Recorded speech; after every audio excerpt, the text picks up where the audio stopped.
السلام علیکم۔ آزمائش ختم ہونے کی خاص نشانیاں جو قرآن اور حدیث سے ثابت ہیں۔ جب اللہ تعالیٰ کی طرف سے آزمائش ختم ہونے لگتی ہے تو اچانک چند نشانیاں واضح ہونے لگتی ہیں۔ یقیناً تمہارا درد میں ڈوبا دل اللہ کی مدد کا منتظر ہوگا کہ کوئی ایسا اشارہ تمہیں ظاہر ہو جائے جو خوشیوں کے تمام بند دروازے تم پر کھول کر تمہاری آزمائش ختم ہونے کا سبب بنے۔ تو سنو، زمین اور آسمان کی ہر مخلوق کی خبر گیری کرنے والا اور ہر چیز کے خزانوں کا مالک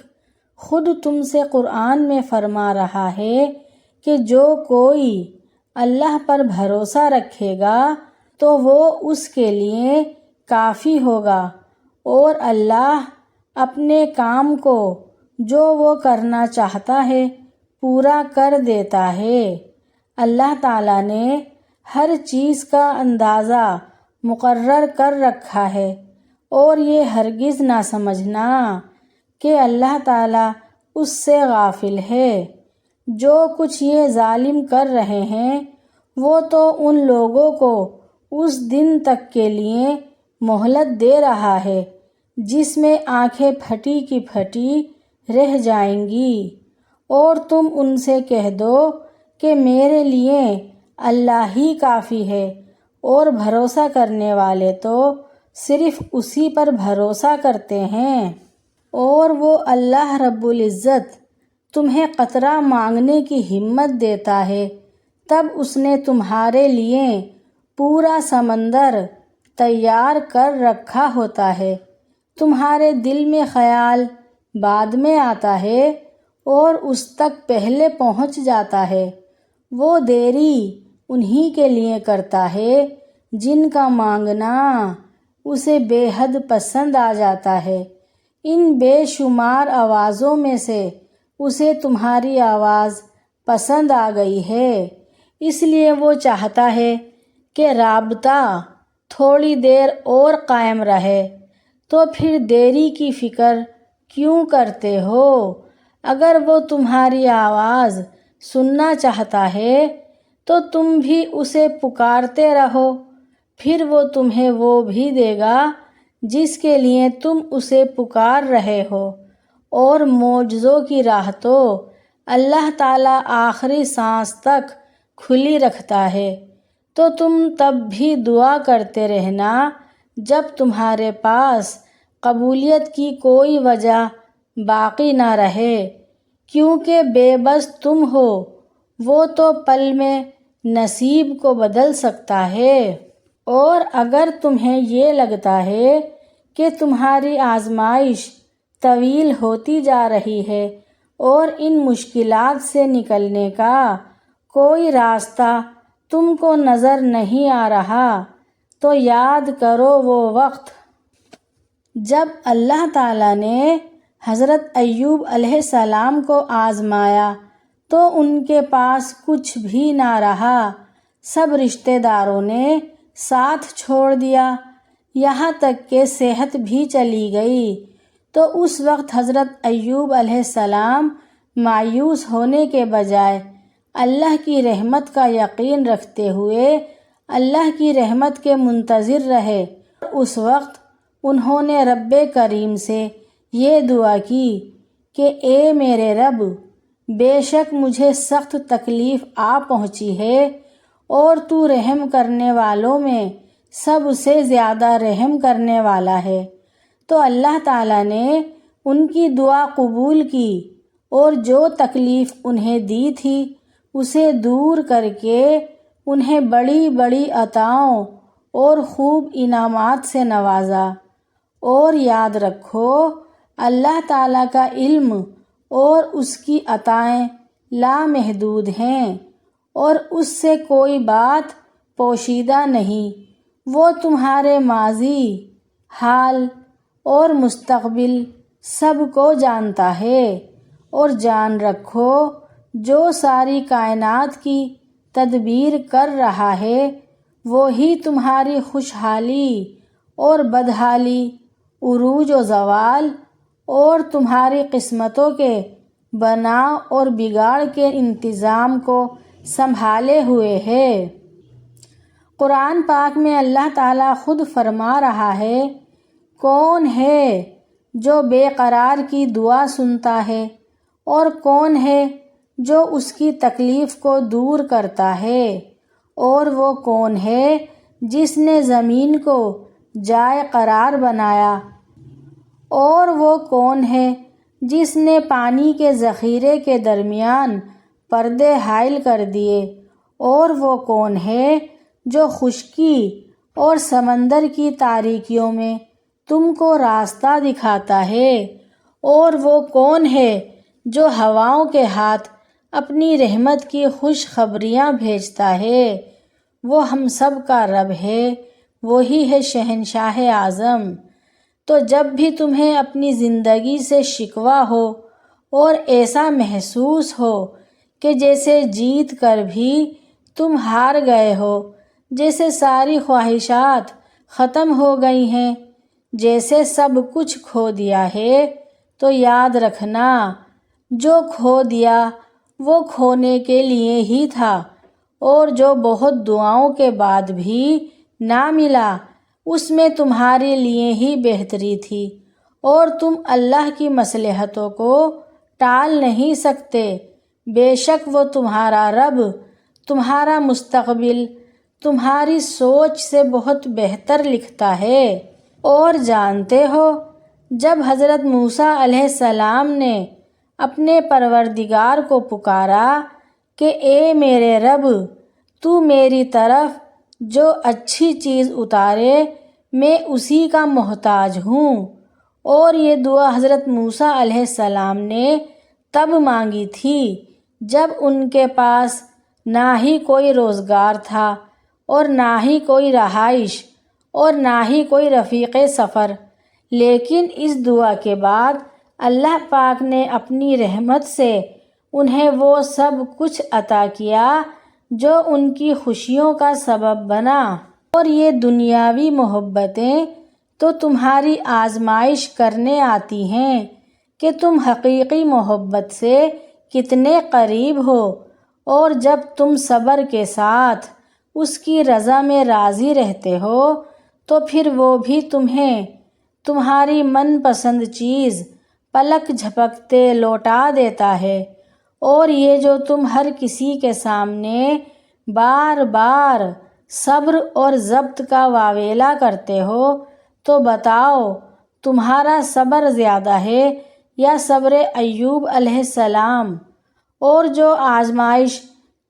اور تم جو اس آزمائش کی گھڑی میں دنوں اور سالوں کا حساب رکھے ہوئے ہو،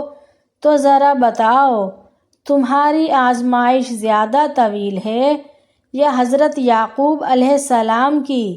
جب انہوں نے حضرت یوسف علیہ السلام کا غم برداشت کیا تو تم کہتے ہو کہ تم نے یہاں تک پہنچنے کے لیے ان گنت قربانیاں دیں، تو کیا تمہاری ایک بھی قربانی حضرت ابراہیم علیہ السلام کی قربانی کا نعم البدل ہے؟ ارے شکر ادا کرو اس رب رحیم کا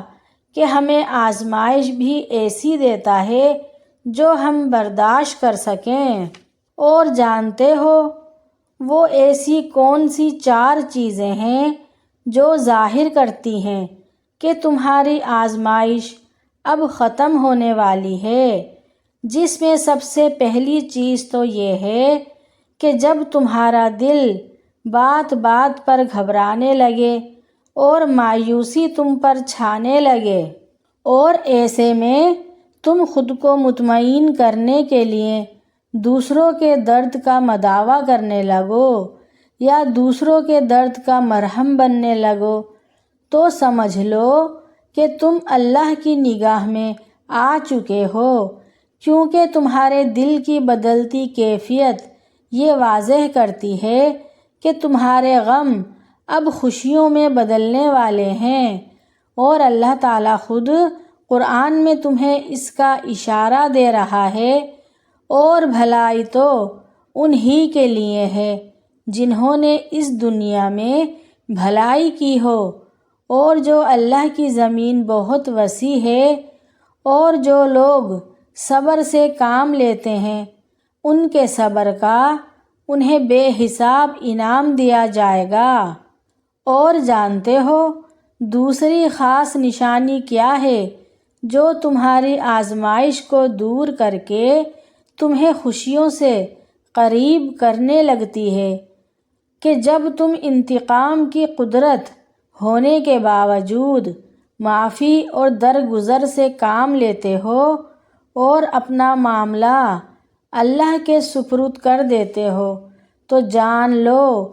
کہ تمام خطرات کے طوفان اور پریشانیوں کے ہجوم کے باوجود تمہارا اللہ پر یقین اور توکل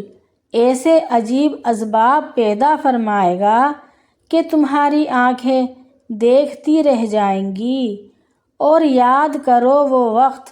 جب حضرت یوسف علیہ السلام نے انتقام کی قدرت رکھنے کے باوجود اپنے بھائیوں کو ندامت سے بچانے کے لیے اپنے ساتھ کیے گئے ظلم کو شیطان کی طرف منسوب کیا اور اپنے بھائیوں کو معاف کر کے انہیں شرمندگی سے بچا لیا۔ اللہ تعالیٰ فرماتا ہے، اے لوگو جو ایمان لائے ہو، اپنی فکر کرو، کسی دوسرے کی گمراہی سے تمہارا کچھ نہیں بگڑتا۔ اگر تم خود راہ راست پر ہو، اور میرے بندوں سے کہو کہ لوگوں سے ایسی باتیں کیا کریں جو پسندیدہ ہوں، کیونکہ شیطان بری باتوں سے ان میں فساد ڈلواتا ہے، اور کچھ شک نہیں کہ شیطان انسان کا کھلا دشمن ہے۔ اور جانتے ہو تمہارے رب کی نگاہ کو جو چیز تمہاری طرف سب سے زیادہ مائل کرتی ہے وہ تمہارا مشکل وقت میں اپنی حاجات کے لیے اللہ سے مدد طلب کرنا ہے اور اسی کی طرف ہاتھ پھیلانا ہے، کیونکہ جب تم دعا کے لیے ہاتھ اٹھاتے ہو تو تمہارے دل کی کیفیت آہستہ آہستہ بدل کر اللہ تعالیٰ سے گفتگو کرنے لگتی ہے اور تمہیں ہدایت اس روشن راستے پر لے آتی ہے جسے صراط مستقیم کہتے ہیں۔ اگر تمہارے اندر دو چیزیں ظاہر ہونے لگیں تو سمجھ لو اس بات کا واضح اشارہ ہے کہ اللہ تعالیٰ عن قریب تمہاری آزمائش کو راحتوں میں بدلنے والا ہے، کہ جب تم خوابوں کی دنیا سے نکل کر حقیقت کی دنیا میں رہ کر اپنے حال پر مطمئن رہنے لگتے ہو تو اللہ تعالیٰ خود قرآن پاک میں فرماتا ہے، اور نگاہ اٹھا کر بھی نہ دیکھو دنیا کی زندگی اور اس کی شان و شوکت کو جو ہم نے ان میں سے مختلف لوگوں کو دے رکھی ہیں، وہ تو ہم نے انہیں آزمائش میں ڈالنے کے لیے دی ہے۔ اور جان رکھو تمہاری آزمائش کے ختم ہونے کی سب سے بڑی اور خاص نشانی تو یہ ہے کہ جب تمہارا دل درد سے بھرا ہوا ہو اور ان درد میں ڈوبے سوالوں کے جوابات تمہیں قرآن تک لے آئیں، اور اگر قرآن کی آیت تم پر اللہ کی مصلحت کے راز کھولنے لگے تو سمجھ لو کہ آزمائشوں کا طوفان تھم کر سکون کی لہروں میں بدلنے والا ہے، کیونکہ تمام کلاموں پر بھاری اللہ کا کلام ہے اور تمام محبتوں پر بھاری اللہ کی محبت ہے۔ اور یاد رکھو وقت انسان کے اوپر عارضی آزمائش لاتا ہے، اور زندگی وہ داستان ہے جہاں ہر موڑ پر ایک نئی داستان شروع ہوتی ہے۔ عن قریب اللہ تعالیٰ تمہارے دامن کو خوشیوں سے بھر دے گا، اور وہ وقت دور نہیں جب تمہارے لیے معجزے ظاہر ہوں گے۔ اللہ تعالی ہم سب کی زندگیوں کو خوشیوں سے بھر دے اور ہم سب کی آزمائشوں کو ختم کر دے اور ہم سب سے راضی ہو جائے۔ آمین ثم آمین۔ اگر آپ سب کو میری یہ ویڈیو پسند آئی ہے تو پلیز لائک شیئر سبسکرائب ضرور کیجیے گا۔ نیکسٹ ویڈیو کے لیے اللہ حافظ۔